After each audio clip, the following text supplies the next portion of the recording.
Hello, hello, my friends. Thank you for coming back. Welcome. It's Wednesday. We have an exciting day today. We have a 2 for 1. What does that mean? That means I had an awesome family that I was able to help them sell and buy, and we closed on both the same day. Crazy, huh?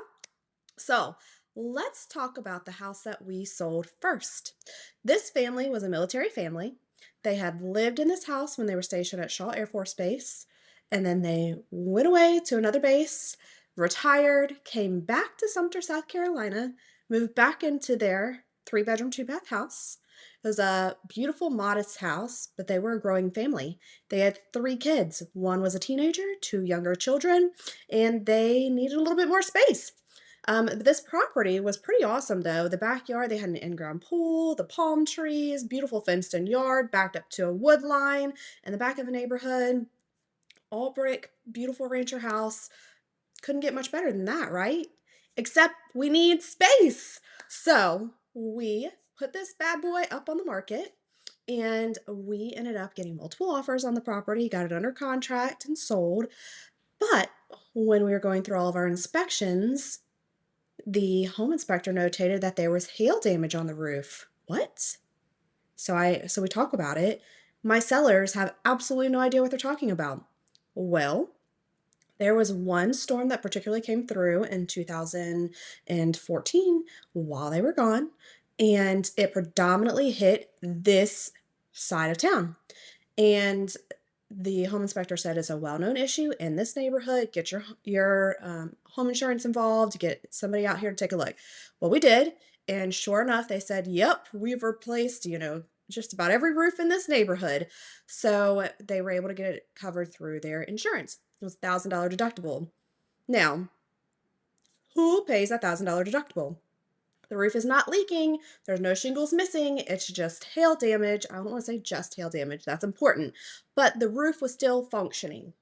We didn't have any current leaks or issues at that time. So who pays for it? The seller, the current owner, or the buyer? The buyers are getting a steal right now because they're getting a brand new roof for $1,000. Technically speaking, the sellers should have a little bit of liability in this game because the house needs to be in functioning, operating, good condition when it sells. What do we do? What we ended up agreeing upon was splitting the cost. Each side paid $500 and it was a win-win scenario. Sellers were able to move forward and purchase the home, got a really great deal on getting a brand new roof, and the sellers were able to finish out the deal and purchase their new home, which we did not want to miss out on. But we're going to come back to that. So we got through the sale of this home. Now, this is where it kind of got sticky. So the repair proposal got sent to the lender. So the lender sees that there's getting a new roof put on the house, and then they need proof of this new roof. Okay. So we sent over the receipt showing that the roof was replaced. Nope. They wanted like a certificate from the box of shingles. Okay. And of course, we didn't ask for this up front. We waited until after it was done. We're getting ready to close. Contractors are gone, and we're scrambling to figure out what the heck this lender needs as proof and where to find it. So, word to the wise, if a lender is involved with repairs and they are aware of them and they want proof of them, or just if they have any knowledge of it at all, ask up front. This was a lesson learned. Ask your buyers up front to please check with the lender or the seller's agent. Honestly, we should have contact to the lender as well. We should know what the criteria is that the lender needs as a requirement from us on the selling side to prove that the repairs have been done to satisfactory for underwriting. So that was a really big lesson learned because we were really scrambling at the last minute. And like I said, we closed 2 houses on the same day. So if the buyers didn't buy their house, then we could not purchase the next house, okay? Because we needed the sale of this one to go through to free up their VA eligibility so that they could buy the second house with out a down payment. And we also wanted the proceeds of this property to go to the new property to pay the closing costs. So, anyhow, we got it all worked out. We figured out what the lender needed, got it over to them. They got us our check, and we moved on to closing. Fantastic. So, this all kind of happened in the nick of time, and I was so blessed that we were able to get it all handled for them because they had an upgrade waiting for them. So they went from like a 2,000 square foot house to a 4,100 square foot house. They doubled in size of their home. And this house was absolutely stunning. At the time, the school that their children were attending, the two younger ones, actually all three of them, it was literally behind this house. So they could hop on the golf cart, drive across the road, and get dropped off at school. How cool is that? I mean, that's like really cool kid goals, right? So, anyhow, but this property was simply just amazing. It had anything that you needed, a huge primary suite on the bottom floor, two additional bedrooms on the bottom floor with a Jack and Jill bathroom. So, let me tell you the rundown real quickly before I get ahead of myself. It was five bedrooms, four full bath, one half bath.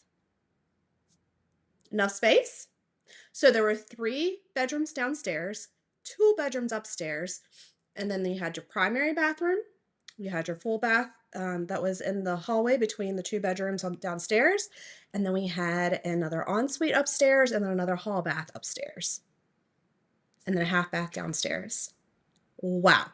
Okay. So even furthermore, we have five bedrooms, four and a half baths. When you walk through the front doors, you have a huge formal dining room, a beautiful formal living room. Walk straight into an open living room that's open to a massive kitchen that has been beautifully updated. And if that's not good enough, that opens up to this huge patio. And it's beautiful. It's like a sunroom. So they could entertain for days. And it was really cool. They had a lot of fun furniture and like they had this cool barrel set with these big leather chairs, very like masculine whiskey room type of setup, and that was able to go out there on the sunroom, which was amazing. So then off of the kitchen there's a drop zone and the laundry area and that goes into the garage, two separate bays, lots of extra storage. At the time, one of the buyers, that the couple, the female, she is a chef and she's amazing at what she does. She makes clean, yummy food. So she needed industrial equipment. And a lot of her industrial equipment was in that garage. So they could park in the garage, her equipment could be in the garage, and they did everything that they needed to do. It was pretty awesome. So this house was a sight to be seen. I was tickled pink to be able to show it and to get them under contract for it. Now, I said this house was 4,147 square feet. How much do you think they paid for it? I'll tell you in a minute. So, whenever we got through this property, we got it under contract. Like I said, we closed in the morning on the house that they were selling. Then we went to the closing attorney this afternoon, that same afternoon, and bought this house. So, if you didn't know, you can sell and purchase a home the same exact day. You usually need a couple hours in between at least, and sometimes it can be kind of a tight turnaround, right? But with that said, it's absolutely possible. So keep that in mind. You do not have to be homeless. Sometimes it's more advantageous for you to be out of your house for a couple of days, have a temporary living situation, and then get settled somewhere else. But if there is a will, there is a way. So let's go back to the cost of this house. 4,147 square feet. $405,000, my friend. Less than $100 a square foot. That is unheard of, okay? This was a big house in a very nice neighborhood in a prime location of town. This was back in 2017. They lucked out. Now, they sold this house about a year later for 425, which is still really good for that house, right? So anyhow, nowadays this house would probably well over $500,000. So the folks that have it, I think they are there to stay. But we'll talk about that another day whenever we talk about them selling this property. So, sold, beautiful rancher, in-ground pool, palm trees, backed up in the neighborhood, wooded lot, bought 4,100 square foot house, 5 bedrooms, 4.5 baths, formal dining, formal living, regular like family room, huge kitchen, huge sunroom, beautiful backyard, right across from the school. Pretty cool gig, huh? So this just goes to show that sometimes holding on to that property, especially if you're military and you know you're going to move around, is a fantastic option. They had equity in that home. They moved back into that house for the meantime until they were ready to make a move up. And then they had the support that they needed. By selling that property, they had all the money they needed in that property to purchase this new property and get their foot in the door. So keep that in mind, friends. If you have the capability and you're in a situation where you can hold on to your property, if you are moving with the military, if you're moving in general, but specifically, I'm just thinking military mindset. Sometimes we move every 2 to 3 years, right? So if that's the case and you can hang on to a property, do it, my friends. I know so many people are so worried about, well, if I rent out my property, it could get ruined. It could get this, it could get that, da da da da. That is a real concern, and I totally understand it.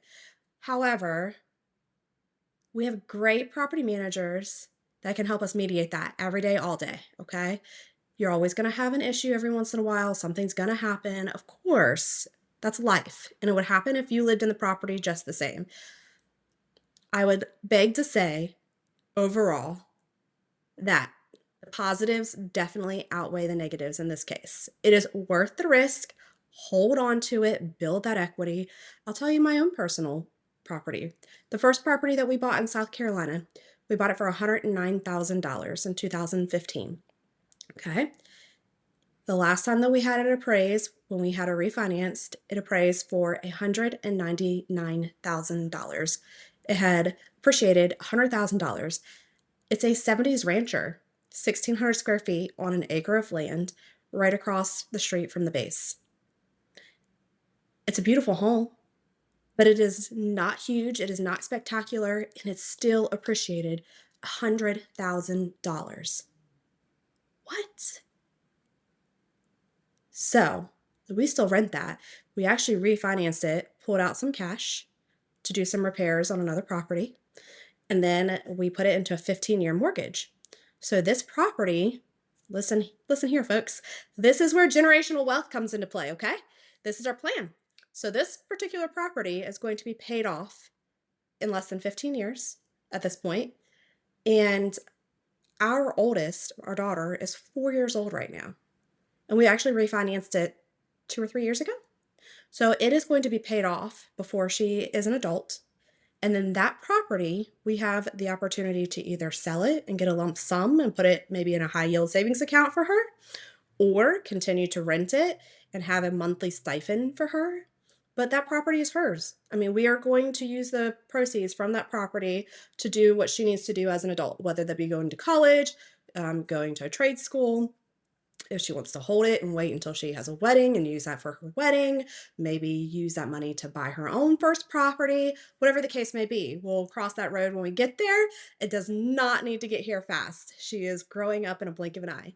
But my point is that this is an amazing way to have a security blanket and have a way to help your children when they need it in the future. Alex Hormozy said something that was really triggering and so right. He was saying that if you plan to like save money all your life and leave money to your child once you die, it's too late. If you die in your 80s and your children are in their 50s or 60s, they have already lived their life. They are getting ready to retire just the same, and they don't need money then. They need money when they're young and upcoming and need the support. They need money when they're buying their first property, when they're getting married, when they're having their children, and going through those different phases of life. So, this is our way to know and be reassured that our daughter will be able to do what she needs to do in her young adult life. And that feels really good, friends. We have a second property, and that one will be pinned out for our son. It is currently in a 30-year mortgage. Hopefully, in a couple of years, we'll might refinance it and get it down into a 15. But let me tell you another trick. You don't have to put it into a 15-year mortgage to pay it off in 15 years, right? I've got a low interest rate on that sucker. So we can double that payment or make two payments a month and it'll go down just as fast. And then we keep our low interest rate, okay? And then we're still going to pay it off before 30 years. So either way, he is only 16 months. So we have plenty of time. There is no reason we cannot pay that sucker off in 17 years. I think the balance on it's $83,000. We can do that. So that just goes to show, friends, you can purchase a property, have it help you while you need it, get a little bit of a paycheck in the meantime, and then have a purpose for it for the future. So that's the same thing here, right? They bought a house, used it while they needed it, had a purpose for it, got a little bit of a paycheck, a little bit of an income when they moved away with the military. They came back, got back into that property until they got settled and they were ready to use it to upgrade. And that's a great way to reinvest into a different property. I hope you guys have a fantastic day. And speaking of our properties, the next episode is all about us. I cannot wait to tell you about this property, what it has done for us, where we started, where we've come, and all that we have continued to learn being property owners. I hope you guys have a fantastic day, and I cannot wait for you to join me on this next episode where we get to talk all about the fries. Have a great day.